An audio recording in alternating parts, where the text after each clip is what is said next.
하나님의 은혜와 평강을 빕니다.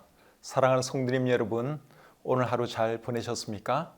매주 금요일 밤 9시 우리 항상 온라인으로 만나서 가정예배 드리고 있는데, 오늘 이 자리에 함께 하신 우리 성도님들로 인해서 감사드리고, 이 시간을 통해서 우리 하나님께 영광이 돌려지고 또 우리 모두에게 큰 유익이 있는 그런 시간이 되었으면 좋겠습니다.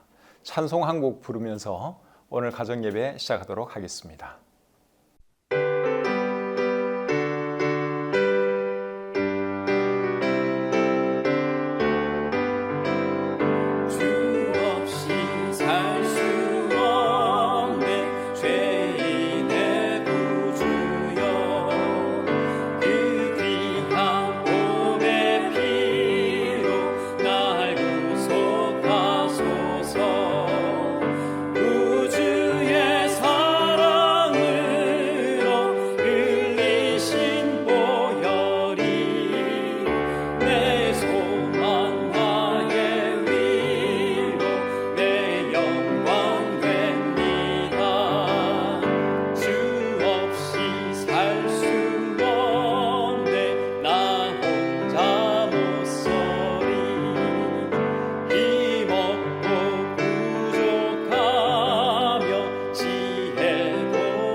기도하겠습니다. 하나님 아버지, 하나님의 은혜로 저희들 구원받게 하시고 또 믿음의 가정을 이루고 이렇게 살아갈 수 있도록 해주시니 참 감사합니다. 오늘도 하나님 은혜로 하루 일과 잘 마치게 해주신 것 감사합니다. 온라인 가정예배를 기억하고 또 우리 사랑하는 가족들 이 자리에 모였는데, 하나님 이 시간을 통해서 영광 받으시고 우리 모두에게 큰 은혜가 넘치는 복된 시간 되도록 역사해 주시옵소서. 모든 시종을 주님께 의탁하오며 예수님의 이름으로 기도드립니다. 아멘. 찬송 한 곡 더 부르겠습니다.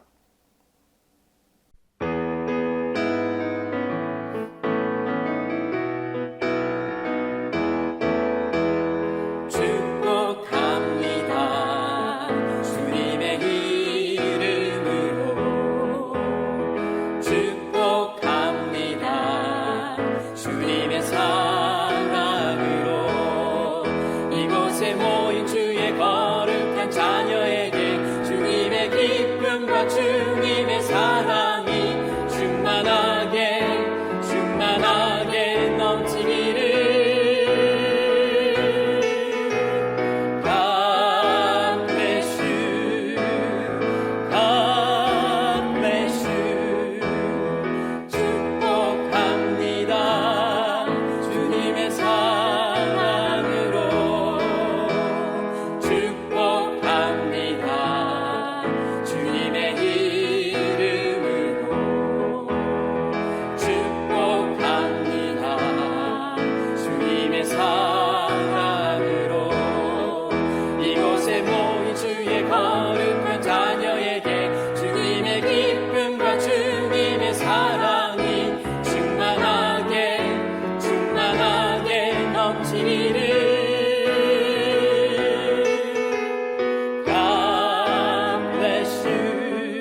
함께 나눌 하나님 말씀은 잠언 26장 1절부터 10절까지입니다. 제가 성경을 읽어드릴 때에 여러분들 눈으로 따라 읽으시기를 바랍니다. 잠언 26장 1절부터 10절까지입니다. 미련한 자에게는 영예가 적당하지 아니하니 마치 여름에 눈 오는 것과 추수 때에 비 오는 것 같으니라.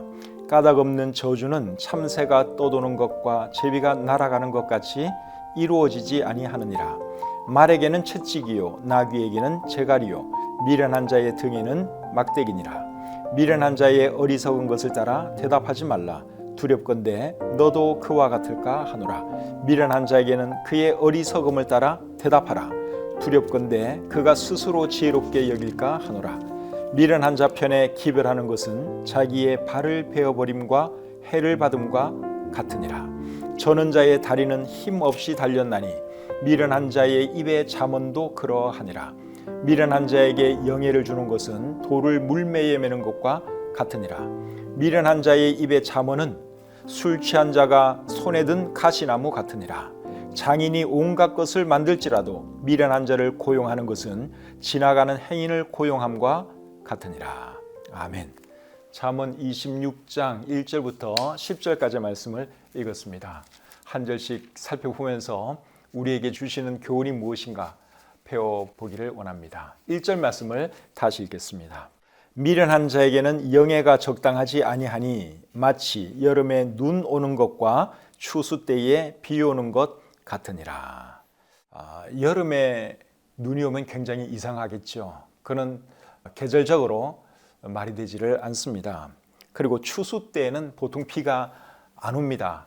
비가 안 오는 계절을 이용해서 추수를 하지요.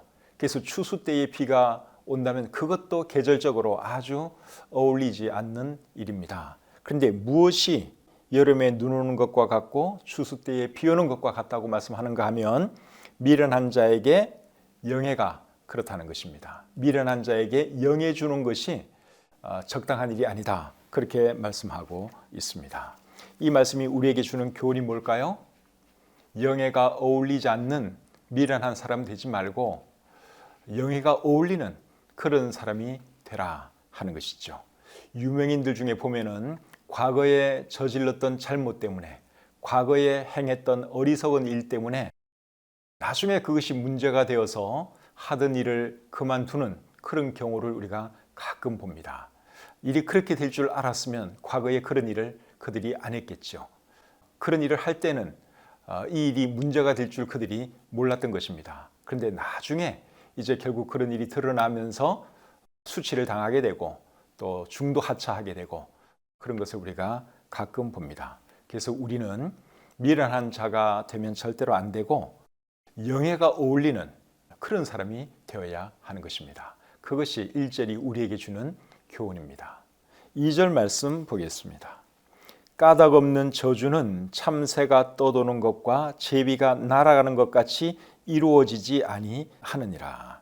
까닭 없는 저주 또는 누구에게 욕을 먹는 것, 그런 것이 무엇과 같다고 말씀하고 있는가 하면 참새가 떠도는 것과 제비가 날아가는 것 같이 이루어지지 않는다. 그렇게 말씀하고 있습니다. 표준 세번역 성경은 2절을 이렇게 번역하고 있습니다.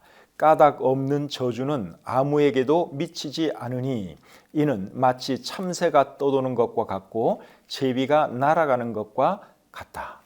살다 보면 까닭 없는 저주 당할 때가 있습니다. 내가 잘못하지도 않았는데 욕을 먹을 때도 있습니다. 그런 일을 당하면 기분이 어떻습니까? 굉장히 안 좋죠. 내가 잘못한 것도 없는데 지나가는 사람이 나에게 욕을 하고 지나갔다고 한번 생각을 해보십시오. 얼마나 기분이 나쁘겠습니까? 그런데 그런 일은 별 큰 의미가 없으니까 그냥 빨리 생각해서 치워버려야 합니다. 그것이 2절 말씀이 우리에게 주는 교훈입니다. 기분은 좀 나빠요. 누가 나에게 욕을 했다? 내가 잘못한 것도 없는데 욕을 했다? 나에게 저주를 퍼부었다? 악담을 했다? 기분은 나쁘죠. 그렇다고 해서 계속 그 기분 나쁜 그 무드로 하루를 보내는 것은 결코 지혜로운 일이 아니죠. 그래서 까닭 없는 저주를 내가 당했다. 특별히 잘못한 것도 없는데 욕을 먹었다. 그럴 때는 기분은 나쁘지만 빨리 잊는 것이 좋습니다. 그냥 내 머리 위로 참새 한 마리가 지나갔다. 그렇게 생각하는 것이 지혜롭습니다. 3절 말씀 보겠습니다. 말에게는 채찍이요 나귀에게는 재갈이요 미련한 자의 등에는 막대기니라. 3절 말씀이 우리에게 주는 교훈은 무엇입니까? 미련한 자에게는 매가 필요하다, 그 말입니다. 잠언 22장 15절에 이런 말씀이 있습니다. 아이의 마음에는 미련한 것이 얽혔으나 징계하는 채찍이 이를 멀리 쫓아내리라.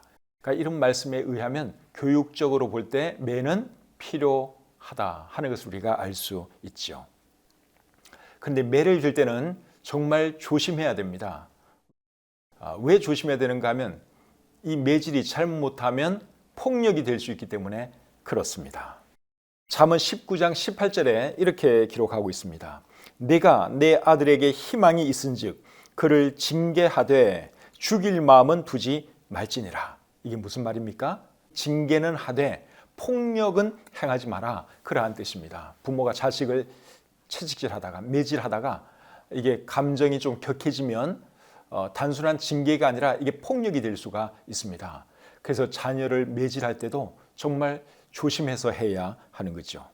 요즘은 자기 자식을 죽이는 그런 부모들도 가끔 있습니다. 정말 마음 아픈 일이죠. 어제 신문에도 제가 보니까 구미에서 39살 되는 엄마가 6살 되는 딸을 4층 건물에서 집어 던지는 그런 경우가 있었습니다. 지나가는 사람이 그 아이를 받았기 때문에 그 아이가 죽지는 않아서 정말 다행인데 어떻게 사람이 그런 일을 하는지 참 이해할 수 없습니다. 근데 그 엄마는 우울증이 심했던 것 같아요. 자기 아이도 던지고 그리고 자기도 투신을 했는데 건물이 4층이라서 다치기만 했습니다. 참 가슴 아픈 일들이 우리가 사는 이 사회에서 많이 일어나고 있습니다. 부모가 자식을 죽이는 그런 이야기, 정말 얼마나 슬픈 이야기입니까? 또 요즘은 학교 폭력도 사회 문제가 되고 있죠. 운동선수들 중에 학창 시절에 저질렀던 그 폭력 때문에 결국 선수 생활을 그만두어야 하는 이제 이런 사람들도 있는데 참 마음 아픈 일이죠. 그래서 우리가 이 폭력에 대해서 정말 경각심을 가지고 절대로 폭력을 행하는, 그것이 학교 친구이든지 자기 자식이든지 누구든지 간에 폭력을 행해서는 절대로 안 되는 것입니다. 특별히 우리 자녀를 징계할 때 우리 부모님들이 꼭 기억해야 할 말씀이 있는데 그것은 에베소서 6장 4절 말씀입니다. 그 말씀을 제가 한번 읽어드리겠습니다. 또 아비들아 너희 자녀를 노엽게 하지 말고 오직 주의 교훈과 훈계로 양육하라. 너희 자녀를 노엽게 하지 말라 그랬습니다. 그러니까 아버지들이 또는 어머니들이 자식을 징계하면서 좀 과하게 징계할 때는 그 자식을 노엽게 만들 수 있다는 사실이에요. 그래서 이런 것을 우리가 늘 기억하면서 바른 징계는 하되 절대로 그 아이가 잘못한 그 이상의 폭력을 행하면 안 된다 하는 것을 우리가 잘 기억해야 합니다. 4절 말씀 계속 보겠습니다. 미련한 자의 어리석은 것을 따라 대답하지 말라. 두렵건대 너도 그와 같을까 하노라. 미련한 자의 말에 일일이 다 대답해 주다 보면 똑같은 사람이 될 수가 있습니다.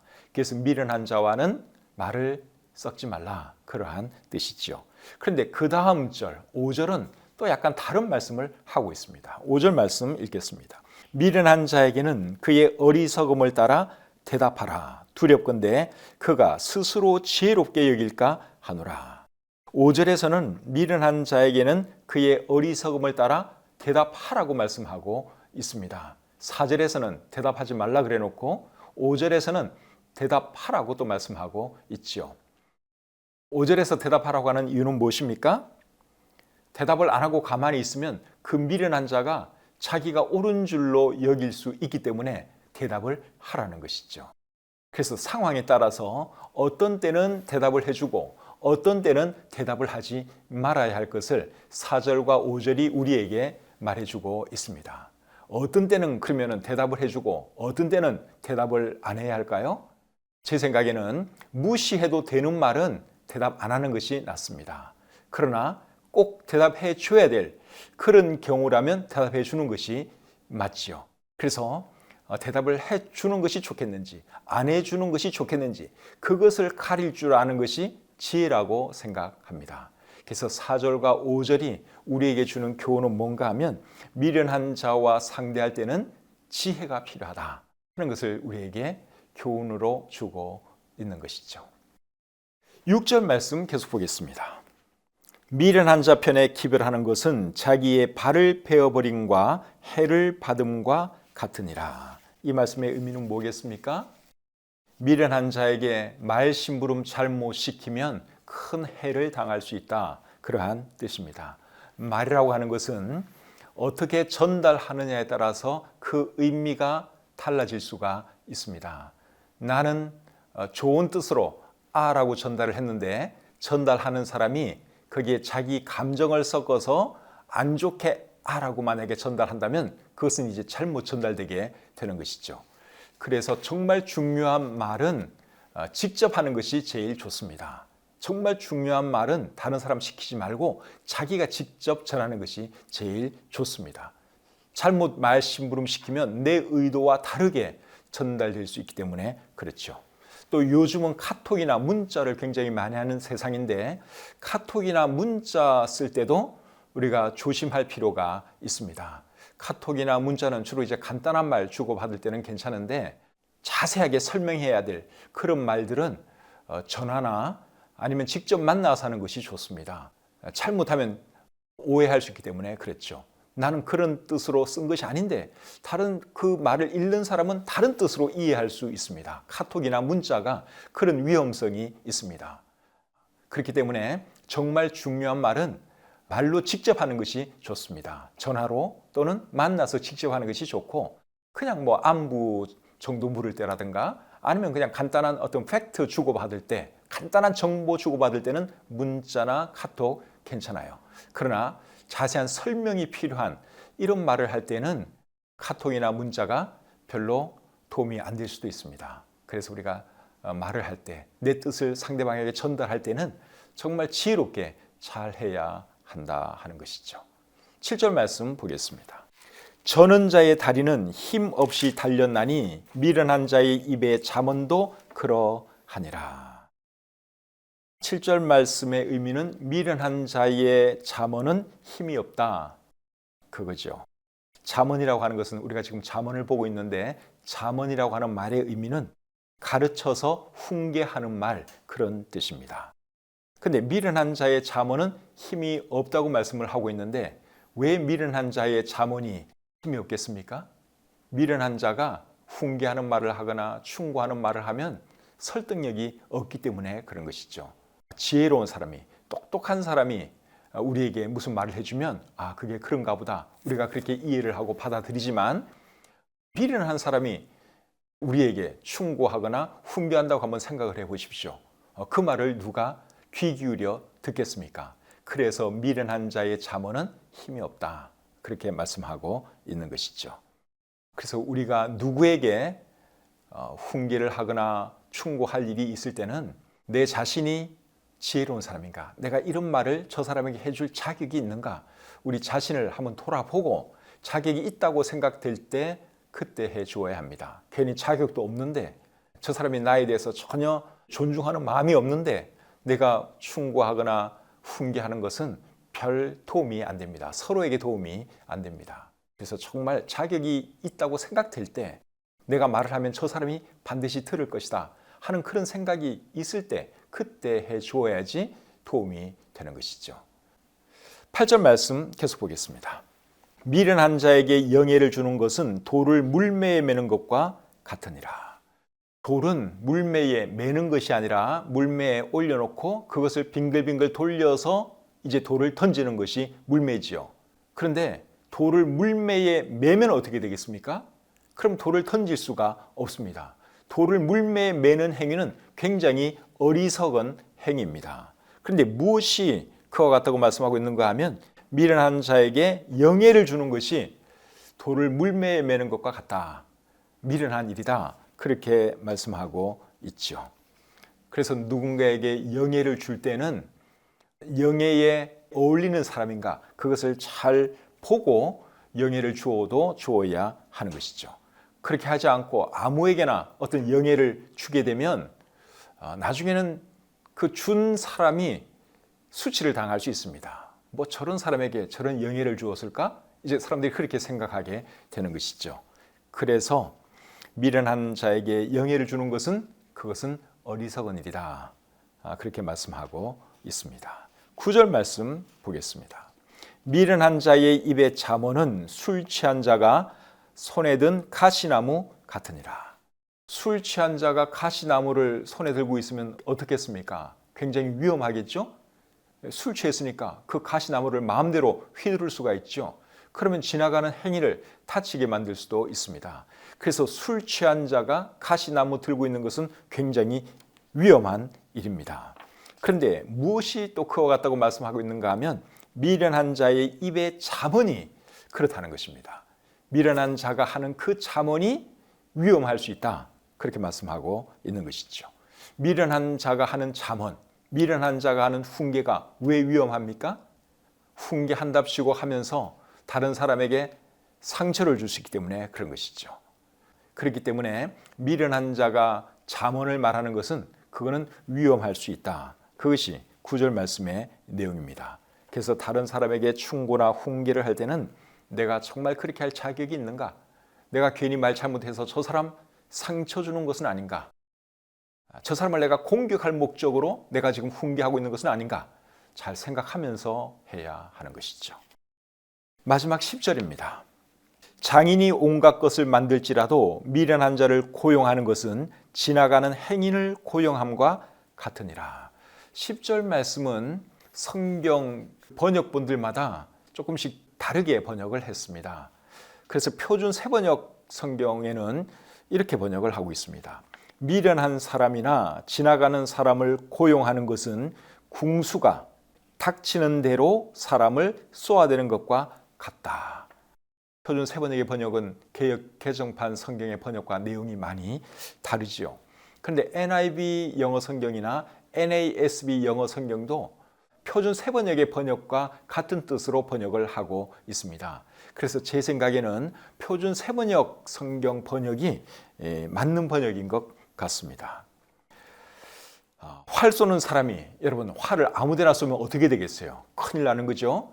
표적을 잘 보고 표적에만 쏘아야지 안전한 것이지 그냥 아무데나 그냥 쏜다든가 지나가는 사람들을 향해서 쏘면 그거는 정말 위험한 일입니다. 그런데 미련한 사람이나 지나가는 사람을 고용하는 것이 그와 같다는 거예요. 그러니까 이게 무슨 말인가 하면 사람을 잘못 쓰게 되면 큰 낭패를 볼 수 있다. 내가 큰 해를 입을 수 있다. 또는 다른 사람에게 큰 해를 입힐 수 있다. 그러한 말이죠. 이제 사람을 써야 하는 그런 입장에 있는 우리 성도님들은 이제 이런 말씀을 잘 기억해 두시면 좋습니다. 사람이 필요할 때 사람을 써야 하죠. 그런데 잘못된 사람을 쓰게 되면 낭패 볼 수 있다는 것입니다. 그래서 적절한 사람을 찾지 못했을 경우에는 그냥 없이 일하는 것이 낫습니다. 제가 알고 있는 사장님 한 분은 한 사람을 썼는데 그 사람이 나중에 알고 보니까 다른 회사에서 노조위원장을 한 사람이었어요. 그래서 그 사람 때문에 아주 애를 많이 먹었다는 그런 얘기를 제가 들은 적이 있습니다. 그래서 사람이 아무리 급하게 필요해도 정말 잘 알아보고 써야 하는 것이죠. 사람 잘못 쓰면 오히려 큰 해를 당할 수 있기 때문에 그렇습니다. 오늘은 잠언 26장 1절부터 10절까지 있는 말씀 살펴보았습니다. 오늘 이 말씀 우리 마음에 잘 새기고 또 들은 말씀대로 살아감으로 지혜롭게 살아가시는 저와 여러분들 모두가 되었으면 좋겠습니다. 찬송 한 곡 부르겠습니다.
기도하겠습니다. 하나님, 잠언 26장 말씀을 통해서 우리에게 주시는 교훈을 듣게 하시니 참 감사합니다. 이런 귀한 하나님 말씀이 우리에게 있고 또 이 말씀을 교훈 삼아 우리가 살아갈 수 있으니 얼마나 감사한지요. 하나님, 이런 말씀 들을 때마다 늘 우리 자신을 돌아보게 하시고 우리에게 미련한 부분은 없는지, 어리석은 부분은 없는지 늘 살피면서 정말 지혜로운 사람이 되어갈 수 있도록 하나님 도와주시옵소서. 이 세상을 살아갈 때 우리에게 정말 많은 지혜가 필요합니다. 우리가 잠언을 통해서 배우는 이 지혜의 말씀, 교훈의 말씀 마음에 잘 새겨서 우리가 이 세상을 살아갈 때 정말 지혜롭게 살아갈 수 있도록 하나님 도와주시옵소서. 우리에게 주신 귀한 시간을 감사드리며 예수님의 이름으로 기도드립니다. 아멘. 오늘 예배는 이제 여기까지인데 여러분 가족들이 함께 하나님을 예배할 수 있는 이 시간이 참 얼마나 감사합니까? 또 이런 말씀을 통해서 우리 자신을 돌아보기도 하고 또 교훈받을 수 있으니 참 감사한 일이죠. 그런데 제일 중요한 것은 우리가 실제로 들은 대로 살아가는 것입니다. 아무리 좋은 말씀 많이 들어도 한 귀로 듣고 한 귀로 흘려버리면 아무런 의미가 없죠. 그래서 우리 자녀들에게도 하나님 말씀을 잘 가르쳐 주시고 오늘 여러분들 자녀들과 함께 예배 드렸다면 이 시간 끝나고 나서 꼭 질문을 하세요. 오늘 목사님이 전해준 말씀 중에서 어떤 말씀이 제일 기억에 남니? 어떤 말씀이 도움이 되었니? 이런 식으로 꼭 질문을 하시기를 바랍니다. 그리고 질문을 할 때는 그냥 단답형 질문하는 것은 전혀 도움이 안 됩니다. 그냥 예, 아니요 이렇게 답할 수 있는 단답형 질문은 좋은 질문이 아니고 아이가 생각을 하면서 대답할 수 있는 그런 질문을 해야 합니다. 유대인들이 자녀 교육을 잘 시키는 이유가 질문을 많이 하기 때문에 그런 거예요. 유대인 부모님들은 아이들이 학교에서 돌아오면 오늘 학교에서 선생님에게 무슨 질문했니? 그 질문을 합니다. 우리 부모님들은 학교 갔다 오면은 오늘 선생님 말씀 잘 들었니? 뭐 이런 질문 하지만 유대인들 부모님들은 무슨 질문했니? 그 질문을 합니다. 그래서 여러분들이 자녀들과 하나님 말씀을 나누었으면 꼭 질문을 하시고 아이가 잘 들었는지 확인도 하시고 또 잘못 들은 거 있으면 가르쳐 주시기도 하고 그렇게 해서 여러분들 온 가정이 온 식구들이 하나님 말씀 위에 든든히 서갔으면 좋겠습니다. 오늘 함께 해주신 우리 사랑하는 성도님들 감사드리고 내일 잘 보내시고 그리고 주일날 교회에서 뵙도록 하겠습니다. 또 부득이 건강 때문에 교회 못 나오는 분들은 온라인으로 꼭 함께 예배 드리시기를 바랍니다. 그럼 오늘 방송은 이것으로 마치겠습니다. 평안한 밤 되시기 바랍니다.